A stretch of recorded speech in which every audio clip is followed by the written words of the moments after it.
So this was in the early 90s. I've got the exact year you said, and this is with Jay Giles, right?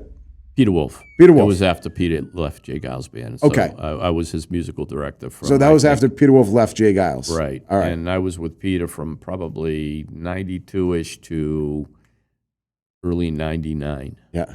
And working with him in his band? Yes, I was the musical director, and Yeah. I co-produced the Long Line album for him, which came out with Warner Brothers. Awesome.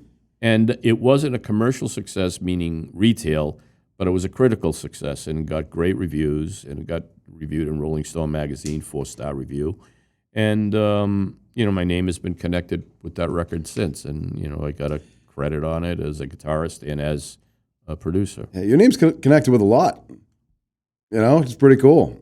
When I was looking up your info and we talked before, all the different bands you played with, all the different people you played with, all the places you've gone, all the things you've seen. It sounds like it's been a pretty incredible life, Johhny. It's been something. When you go through it, it's just, it is what it is. It is what it is. When you just your look life. back at stuff and you see, one of my favorite bands growing up was the Yardbirds. Yeah.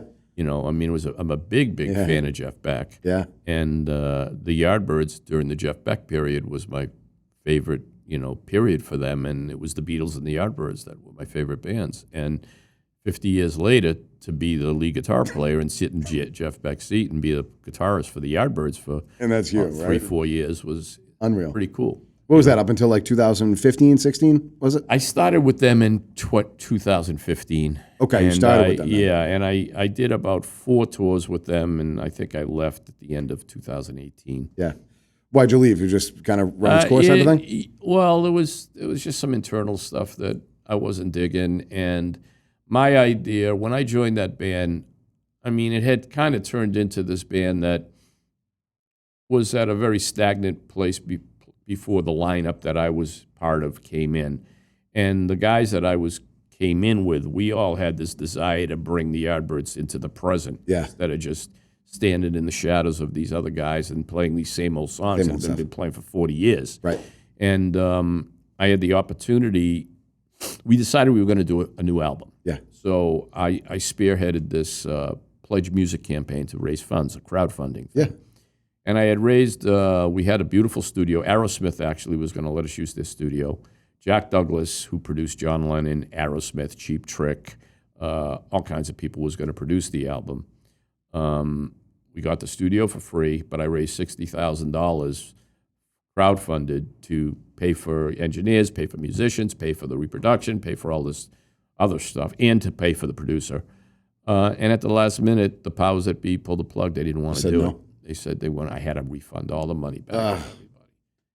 200 emails, and once that happened, it was the same. I actually felt. I just thought about this now.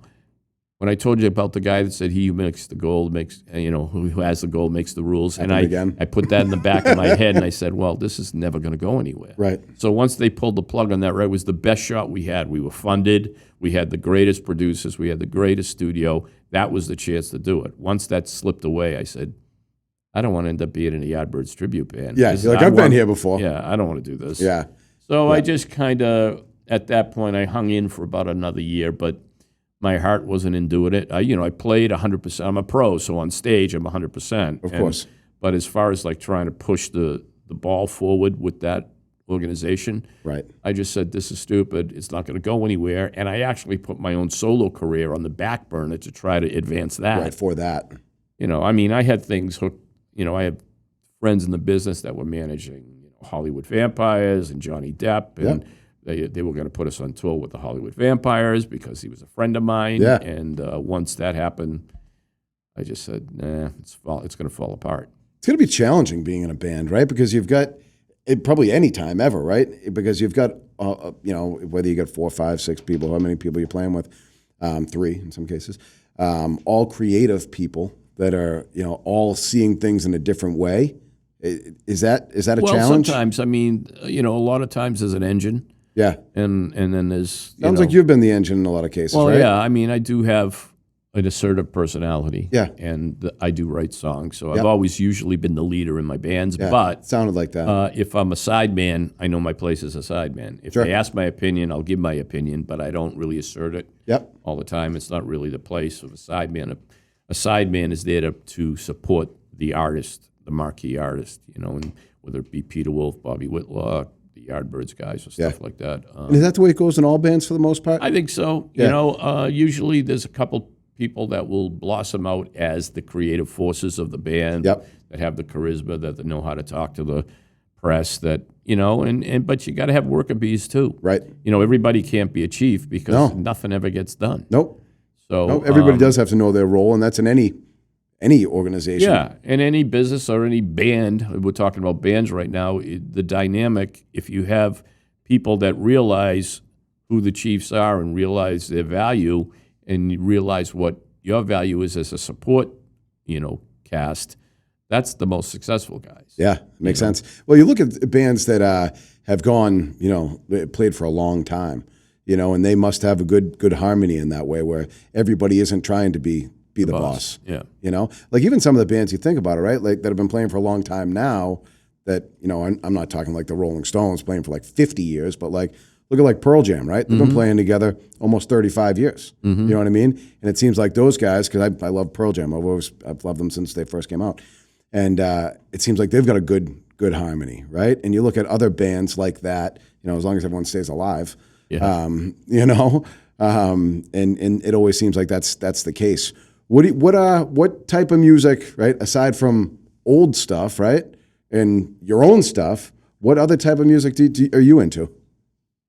Well, I have eclectic taste, Yeah. so I like I'm influenced by, and I like all kinds of stuff. So I mean, my library of music would be anybody from the Everly Brothers to John McLaughlin Mahavishnu Orchestra to King Crimson to Bonnie Raitt to Beatles, the Stones, obviously the classics, and I love jazz music if it's good jazz music. I like good country music if it's the kind of old style country. I'm not really a fan of me neither. New country because to me it sounds like 80s rock. I never really liked 80s rock that much. To me, it sounds the new country sounds very like manufactured. Yeah. They're making. I mean, it there's to some sell it. exceptions. Like I think Brad Paisley's a fabulous artist, and Keith Urban, and the like. But a lot of the manufactured country pop, that's is more kind of like 80s, rock. Yeah, it's like it's made to sell. Yeah, rather than made very for the music. contrived Right. and formula. Into Elvis. Oh yeah. I love Elvis. Oh yeah, I've always and loved Elvis. old Chuck Berry. I mean, I think the first concert I ever saw I was around 10, maybe. My mom took me to see Chuck Berry on a Sunday matinee down in Revere Beach at the Beachcomber, or Must the have been Ebb amazing. Tide, I Right, think it yeah. was called then. That must have been amazing. Yeah, on a 4:00 show. For a 4:00 show down the beach. Yeah. That's crazy. And I was lucky. My mom has always been super supportive of my career and, what I wanted to do. So I would say that you're lucky if you have a parent that understands, your drive and stuff like that. I mean, she got me tickets to see the Beatles, saw Jimi Hendrix. When did you see the Beatles? 66. Wow. And Hendrix in 68. Where was that? The Beatles were at Suffolk Downs, and Hendrix was at the Carousel Theater in Framingham. Unbelievable. That must have been unreal. It was. Yeah. Can you remember it vividly? I can remember pieces vividly. Yeah. But the Beatles thing was just so overwhelming because it was just an event. I mean, and even now when Ron Howard has that movie called 8 Days a Week, and you can see it on Hulu if you haven't seen it. And it's all about the touring years. And you look at it now and you say, wow, that's right, I was there. And it's like really intense. Yeah. It was very intense. I can imagine. I can't even imagine what it must have been like for them. Because it really, when you see it in that light, it was probably a real shitty situation for them. Yeah. But why? In what way? What do you? Well, I mean, they were getting pulled in every direction. They couldn't have any privacy. They couldn't walk out. There was just the four of them in they shared hotel Right, rooms. locked down. They were just locked down. They couldn't go out. They couldn't do anything, and they couldn't hear themselves on stage. and nobody could hear them. So it couldn't have been. Oh, just because the audio was so bad? And well, I mean, you talk about 30,000 people screaming at the top of their lungs. right. Girls just completely screaming for, they only played a half an hour. So, but total, for a half an hour of like ear-shattering sound. Yeah.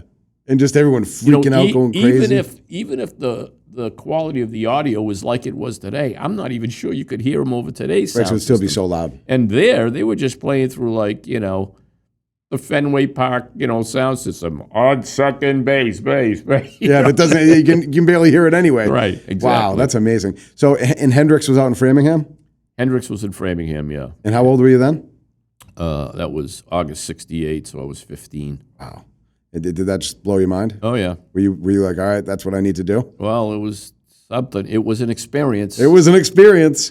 Yeah, Wow. it was something. He was fabulous, but in a different way. In a different way than the Beatles. I mean, I've never seen anything that had the excitement and the energy and of the Beatles thing. No. Yeah, and you can't really explain it to anybody. Like you talk to people about the Beatles today, like newer generations of even guys that are 35 or 40 now. Yeah.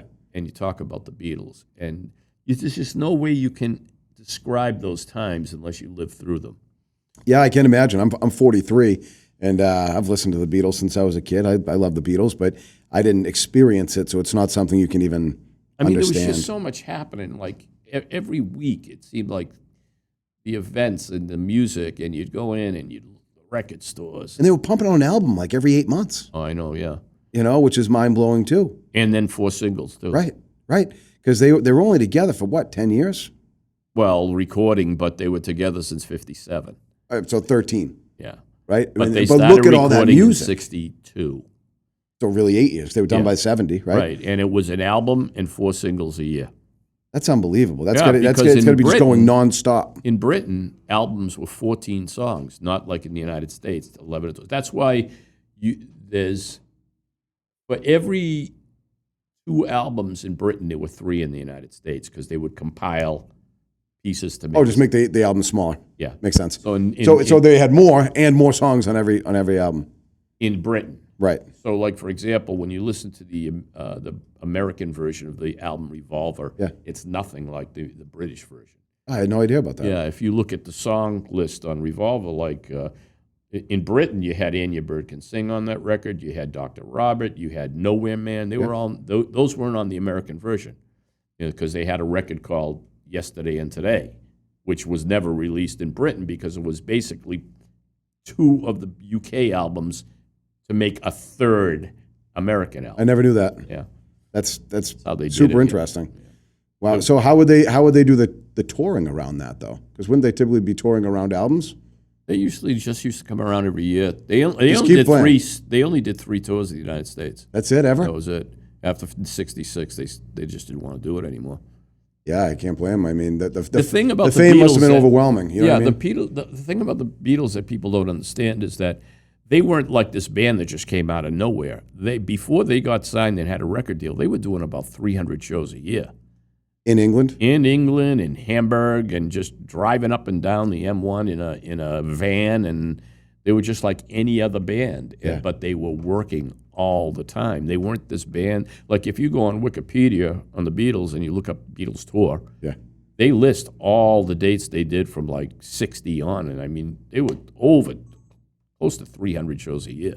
Again, it goes to show you got to put in the work to make it happen. Oh, amazing! Even Yeah. the Beatles. Yeah. It doesn't just happen.